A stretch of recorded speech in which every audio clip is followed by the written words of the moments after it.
Good evening, everyone. Today I'll be teaching a class on levels of leadership. I am Specialist Duffy, and I will be your teacher for today. So the learning scope is we are going to first take notes. I put a binder, everyone's desks on their PowerPoint slides, and what we're going to be talking about today. What we will be doing today, we will be learning the levels of leadership and why they are important in today's Army. And then I would like you to please hold and ask questions at the end of today's assignment. So define leadership. What is leadership? Leadership, based off that direct dictionary definition, is the action of leading a group or people in an organization. In the military and the Army, what does this mean? It provides a soldier a purpose, a reason to continue his goals and his mission with dignity, and why it is important to have leaders to back him up. Anyway, by setting the standard. What you need to do as the leader for your soldiers is make sure you have great communication. Levels of leadership are based off this because without communication, orders cannot come down, and communication in the mission cannot be processed to yourself as the direct line of leadership and to your soldiers who look to you for leadership. Always be open to criticism as well. You can never always be right, and someone in your line, the followership paper we did, what I mean by this is that sometimes your soldier might come up with a better idea than what you had planned in a more efficient way. So always be open to criticism. The 3 levels of leadership. The main breakdown of the Army's 3 levels of leadership is, if you look on the screen, direct, organizational, and strategic. Number 1, direct leadership. What is direct leadership and why is it really the most important? Direct leadership is the leadership that you give out to your soldiers. So it's the first line of leadership. When it comes to putting out routines, the mission, Fargos, everything, or Fragos, this is the most important of leadership. Soldiers will always look to you because you are your NCO, senior NCO. Direct leadership is just so important. Here's why. Number 2, organizational leadership. This is the leadership that gets passed down to yourself, the NCO, to give out direct leadership. It's a lot more complex than people would think. It's the brigade level through the installation level of leadership. So your brigade, sergeant major, your brigade, CO, all the way up to the post commander and things like that. Number 3, strategic leadership. Not only does it include the military, but it also includes DoD civilians. It is the top list of leadership in the United States military and the Army. Be more, do. One of the number 1 lines when it comes to leadership. If you look at your PowerPoint slides with a piece of paper to take notes, you'll see the diagram, the pyramid representation of all the leadership levels and why it is so important. So starting from the top and we'll trickle down. Strategic leadership, skills and actions. Global, regional, national, societal, and perspective. This is the top tier of leadership. Why? Because it's not only the leadership that we get told from the higher ups, senior NCOs, senior officers and everything, but it's perspective that's given out to the public as well. They're the ones who do the press conferences, the ones that give status updates on any mission going on across the seas. Then you hit direct and organizational leadership. Organizational leadership is systems, processes, and again, perspective. So when we get the information from the top, the strategic, then it gets trickled down into a more or less sophisticated order of instructions. You got your op orders getting processed from brigade and squadron commanders, then it gets pushed down to direct, and this is the big one. Direct leadership, skills, and actions. It is the individual small group leadership programs, i.e. you have a mission coming up and you got to go past the wire. So after it passes through all the other leadership levels, it comes to you, and then you have to break it down to your soldiers. They have to understand it, you have to ask questions, you got to make sure all 3 levels of leadership coexist together to make sure the mission is successful. And to tie this together, and why is it so important when it comes to leadership?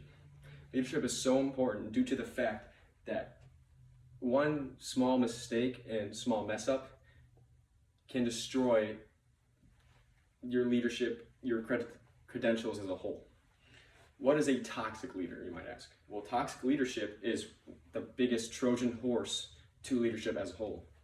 What you might see in a toxic leader is, number one, no self-control, does not care about his looks, the army standard, comes in not shaven, hair mess, whatever it might be. This is toxic because it gives the message to other soldiers that, oh, if my NCO, my leader can do it, then so can I. That's toxic. Another option, or not option, but another clue of a toxic leader would be uses rank and power in his position to gain power and use it as a greed tool. What I mean by this is you progress through the ranks and through your own army career. So ways to prevent this is just always remember what you swore to protect. Your warrior ethos, and number one, in my opinion, with these slides in mind, would be selfless service. Why is that? Because you swore to give everything, your life, to this country and to the people. Not only is that very important, but you got to think of that as your soldiers as well. Because if you don't give them your all, then you're failing them. You have to always make sure your soldier is taken care of. And it's even said in the NCO Creed, we will never use our rank as a position of power, greed, or anything. So always keep that in mind. Now, let's go to the summary and why this all adds up. It's in depth, but it needs to be in your mind. It has to stay in your memory bank. So if you look at the screen, you see the leadership requirements model, and you also see the attributes, the character, presence, intellect, leads, develops, achieves, and then competencies. Why are these so important to levels of leadership and leadership as a whole? Well, what a leader truly is a leader of character, the Army values, like I said before, empathy, and again, the warrior ethos.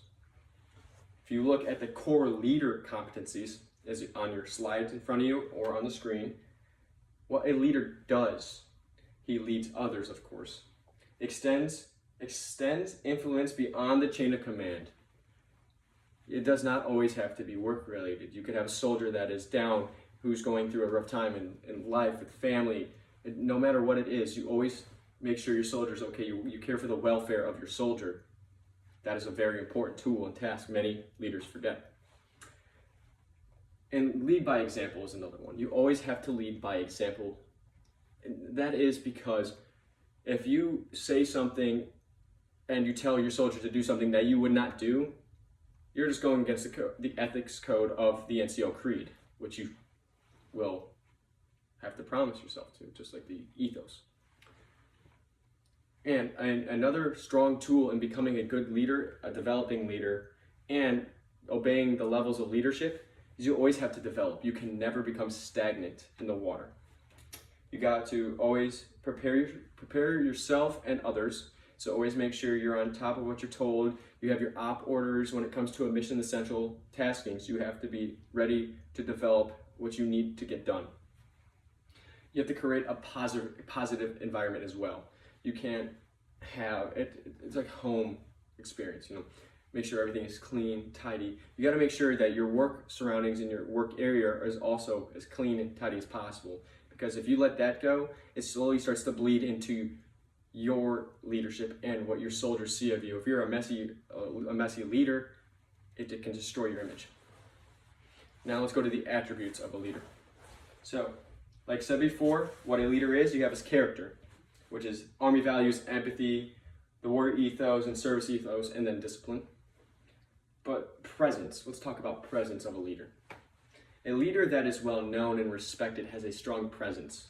If you go back to World War II, for example, with General George Patton, he was one of the most respected generals ever in the United States service because of what he did for his country, what he did for his soldiers. He made sure, no matter what, his soldiers were taken care of. And so his presence today is one of the most well-known, respected leaders.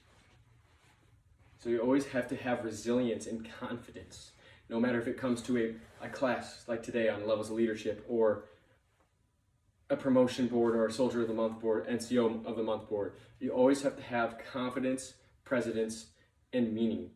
You always have to, even if you don't know what you think you do know, you always just have to come positive, open-minded. Do not get distracted. Don't doubt yourself. That is a very important thing leaders need to understand. Intellect is a touchy subject. Most people think as intellect as if you're not fully intellectually competent. They think you're stupid or dumb, but no, that's not what it means. You got to have mental agility. You have to be able to adjust, sound judgment, innovation, and expertise in the subject at hand. When it comes to being a 19 Delta or 19 Kilo, you have to be a subject matter of your own MOS. Route clearing, indirect fire. You have to know what you're doing before you tell your soldiers what to do, because if you lead your soldiers down the wrong path, you're hurting their future and you're hurting other lives' possibility. So let's tie this all together at the end. You have to get results. You have to be a leader. No matter what, at the end of the day, you must lead your soldiers to victory and to progress. So this summary, a very in-depth summary based off graphs, you have to just domain knowledge. You have to be ahead of the curve. Now, questions, remarks? Thank you. This concludes my class on levels of leadership. Specialist Duffy.